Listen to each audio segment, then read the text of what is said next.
Hello दोस्तों, कैसे हैं आप लोग। मैं डॉक्टर शिवम पांडे।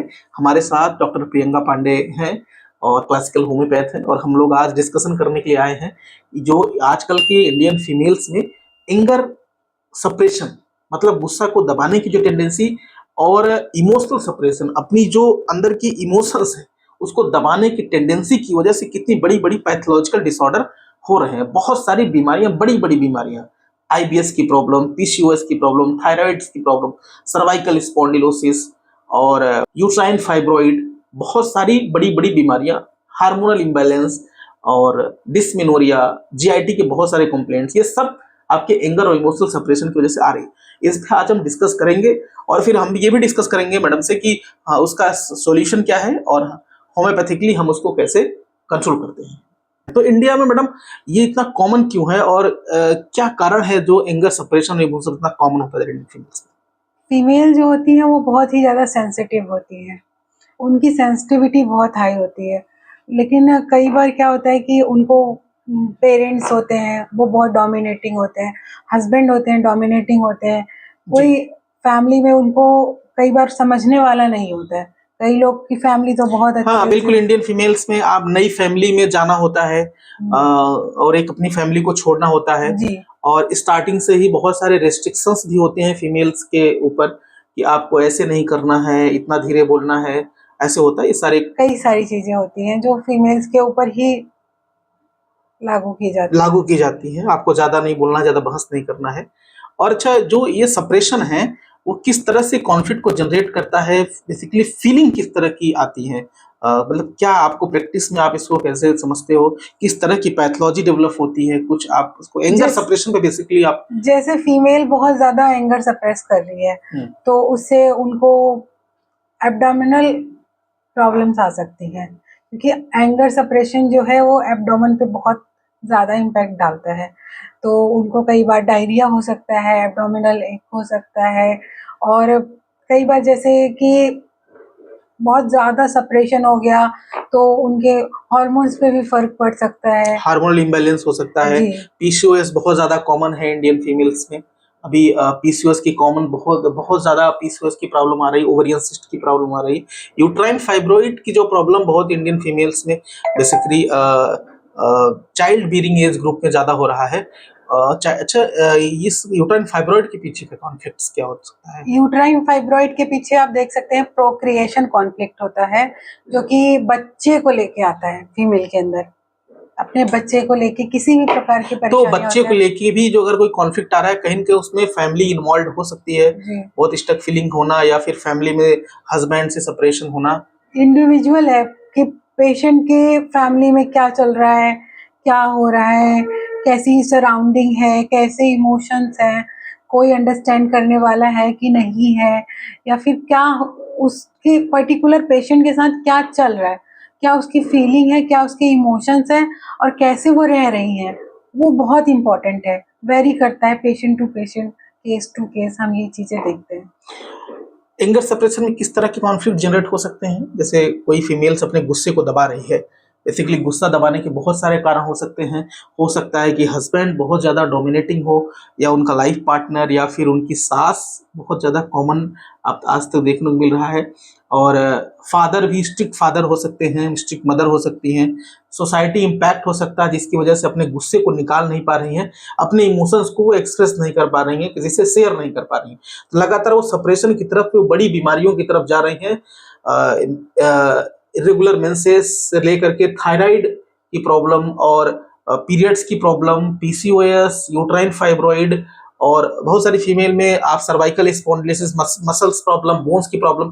क्योंकि इसमें आपका एंगर जब सप्रेस होगा तो एक आता है सेल्फ डिवेल्युएशन कॉन्फ्लिक्ट। उसमें सेल्फ डिवेल्युएशन में क्या हम सेल्फ डिवेल्युएशन कॉन्फ्लिक्ट में हम देखते हैं कि जब भी पेशेंट को खुद से कम फील हो रहा है, डिवेल्युएट कर रहा है वो अपने आप को, तो उसमें हम देखेंगे कि मस्कुलर पेन, बोन्स की पेन, कहीं पे भी मस्कुलर पेन आ सकता है। फीमेल में सर्वाइकल स्पॉन्डिलोसिस की भी प्रॉब्लम बहुत ज्यादा आ रही है। अच्छा, सेल्फ डिवोल्यूशन कॉन्फ्लिक्ट्स में आप ऐसे समझ सकते हैं, अगर हम जनरल भाषा में बात करें तो जैसे जो इंडियन फीमेल्स हैं, जैसे एक छोटा सा एग्जांपल देता हूं। हमारे पास एक मरीज आई, मैडम एक पेशेंट्स आई हमारे पास और डिस्कशन करने लगी कि हम और मेरे हस्बैंड एक ही फील्ड में हैं, एक ही जगह जॉब करते हैं और मेरे हस्बैंड का परफॉर्मेंस बहुत अच्छा रहता है, लेकिन मेरा परफॉर्मेंस उतना अच्छा नहीं हो पाता। तो कभी कभी हस्बैंड हमको सुना देते हैं इस बात को लेकर के कि आप ये नहीं कर पा रही हो, मेरी कमियां गिनाने लगते हैं। वो फीमेल्स कर रही थी।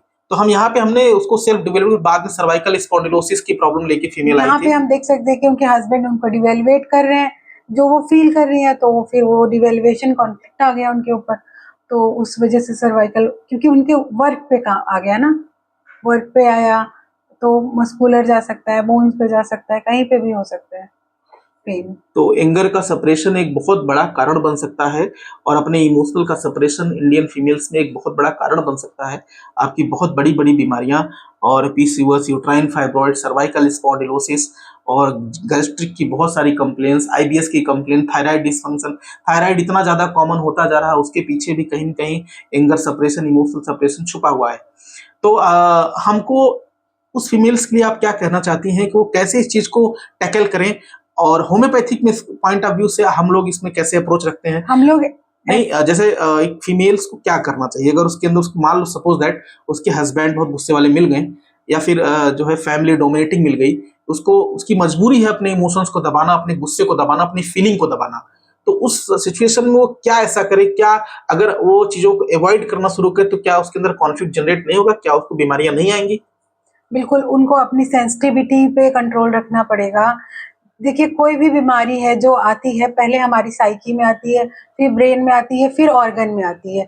तो कोई बात हुई तो उसको उसी हिसाब से हैंडल करना चाहिए। जी जी। जैसे कि उसको देखना चाहिए कि क्या ये इतनी फील करने वाली बात है, या फिर ये मेरी सेंसिटिविटी हाई है, या मैं ये बात जो मुझे बोली जा रही है क्या इस वे में बोली जा रही है, या मैं इसको फॉल्सली परसीव कर रही हूँ। इसी तरीके से अपनी सेंसिटिविटी को मैनेज करना पड़ेगा और उनको अपनी मन की बातें शेयर करनी पड़ेंगी, अंदर नहीं रखना है चीजों को, तो बाहर निकालने की। मतलब कि आपके अगर अगर एंगर आ रहा है आज के इंडियन फीमेल्स में, एंगर आ रहा है या किसी के अंदर, मैं कि बेसिकली फीमेल की बात नहीं कर रहा हूँ, बहुत सारे ऐसे लोग हो सकते हैं जिनके अंदर गुस्सा आता है, बहुत सारे इमोशंस होते हैं अंदर, वो अंदर दबाते रहते हैं, अपनी फीलिंग को किसी से शेयर नहीं करते। तो अपने अपने आप को रिएक्ट करिए, आप रिएक्शन दिखाइए।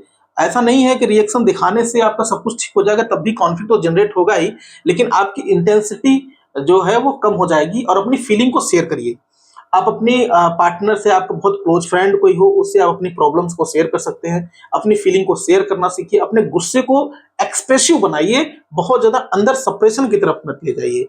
हम होम्योपैथिकली इसमें क्या अप्रोच रखते हैं, हमारे पास जब इस तरह का केस आता है तो हम लोग जो क्लासिकल होम्योपैथी में है तो हम लोग उसमें क्या ढूंढते हैं, मरीज किस तरह? पहले हम जाएंगे कि अच्छा, जैसे हम एक बहुत सुनते हैं कि फीमेल्स बहुत सारे एंगर एंगर में हमने एक टेरिटोरियल एंगर को भी बहुत डिस्कस करते हैं कि हाँ, हम टेरिटरी में जो गुस्सा आ रहा है बेसिकली, उससे किस तरह की प्रॉब्लम्स आती है? टेरिटोरियल एंगर एक्चुअली है क्या?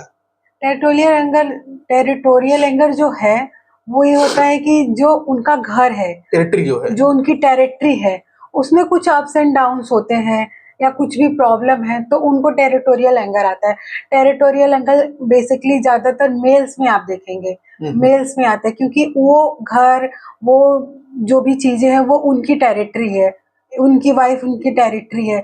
तो उसमें आप देखेंगे कि हार्ट से रिलेटेड प्रॉब्लम्स आ सकती हैं उनको टेरिटोरियल। और फीमेल्स में आप देखेंगे आइडेंटिटी कॉन्फ्लिक्ट आएगी, यूटीआई हो सकता है टेरिटोरियल एंगर में, यूरिन से रिलेटेड अच्छा, प्रॉब्लम। आइडेंटिटी कॉन्फ्लिक्ट्स जो है वो भी मतलब कहीं ना कहीं एंगर सप्रेशन या इमोशनल सप्रेशन के में हम ले सकते हैं। आइडेंटिटी कॉन्फ्लिक्ट्स को कैसे हम समझेंगे? आइडेंटिटी कॉन्फ्लिक्ट को हम ऐसे समझ सकते हैं कि मान लीजिए कि कोई है उनकी फैमिली में जो उनको हमेशा दबा रहा है, सुना रहा है, तो वहाँ पे उस बेसिकली जो पर्सन होता है, जो फीमेल होती है, जो भी है, उसकी आइडेंटिटी पे बात आ रही है ना, उसको लगातार सुनाया जा रहा है, लगातार बोला जा रहा है, तो वहाँ उसकी आइडेंटिटी हर्ट होती है।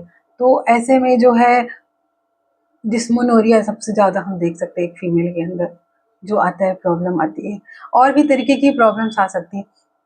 तो होम्योपैथिक पॉइंट ऑफ व्यू से हम क्या करते हैं इसमें, हम केस टेकिंग करते हैं पहले पेशेंट की।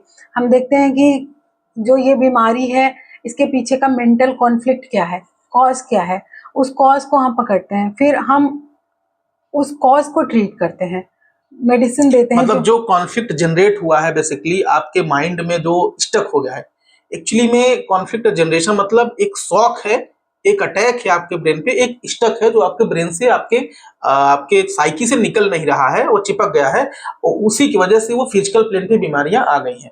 तो दोस्तों जैसे कि हम लोग फिर केस टेकिंग करते हैं और फिर पेशेंट का कॉज समझते हैं, उसके कॉन्फ्लिक्ट के पीछे जाते हैं, मतलब डिजीज से हम बैक में जाते हैं, बीमारी को हम ट्रीट नहीं करते हैं कि हम किसी को लीवर की प्रॉब्लम आ रही है, किसी फीमेल को पीसीओएस हो रहा है किसी फीमेल को यूट्राइन फाइब्रॉइड हो रहा है या सर्वाइकल स्पॉन्डिलोसिस या किसी पेशेंट को कोई भी प्रॉब्लम हो रही है, हम उसको बेसिकली टारगेट नहीं करते हैं।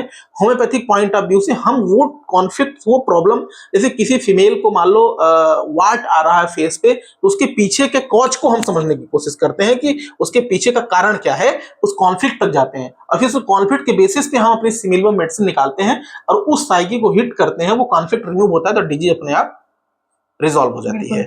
देखते हैं हम हमारी मेडिसिन से सबसे पहले क्या होगा, हमारी मेडिसिन से उस पेशेंट की पर्टिकुलर सेंसिटिविटी कम होगी। जो जैसे कि आपने मुझे कोई बात बोली तो वो मुझे अभी जितना हर्ट कर रही है, मेडिसिन के बाद वो कम हर्ट करेगी। पेशेंट की सेंसिटिविटी कम होगी, हाँ, सेंसिटिविटी तो कम होगी। होम्योपैथी से पेशेंट की सेंसिटिविटी भी इंप्रूव होती है, तो उससे क्या होता है कि रिकरेंट फिर डिजीज होने की टेंडेंसी भी खत्म हो जी, जाती है बॉडी से। बात को उस हिसाब से फील नहीं करते हैं तो वो डिजीज उस हिसाब से नहीं आती है। तो दोस्तों ये हमारा बहुत ही इंपॉर्टेंट पॉडकास्ट जो आपने देखा कि हम लोग डिस्कस कर रहे थे कि एक जो एंगर सप्रेशन और emotional suppression basically Indian females में है, उसकी वजह से कितनी बड़ी बड़ी पैथोलॉजिकल डिसऑर्डर आ रहे हैं। हम बार बार यही कहते हैं कि एक शांत मन, खुश मन कभी बीमार नहीं होता है जब तक कि कोई कॉन्फ्लिक्ट या कोई माइंड पे हिट ना हो, कोई अटैक ना हो। तो खुश रहना सबसे महत्वपूर्ण है। आप जितना खुश रहेंगे तो बिल्कुल बीमार नहीं रहेंगे। और आप समझ सकते हैं कि कितने मेंटल कॉन्फ्लिक्ट की वजह से, एंजाइटी, उलझनों की वजह से सारी बीमारियां फिजिकल प्लेन पे आ रही हैं। तो आप लोग बिल्कुल खुश रहिए और मस्त रहिए। हम आपसे बात करते रहेंगे। आप अपनी प्रॉब्लम्स लेकिन किसी न किसी से डिस्कस करिए, अपनी प्रॉब्लम्स को शेयर करिए, अपनी फीलिंग्स को शेयर करिए।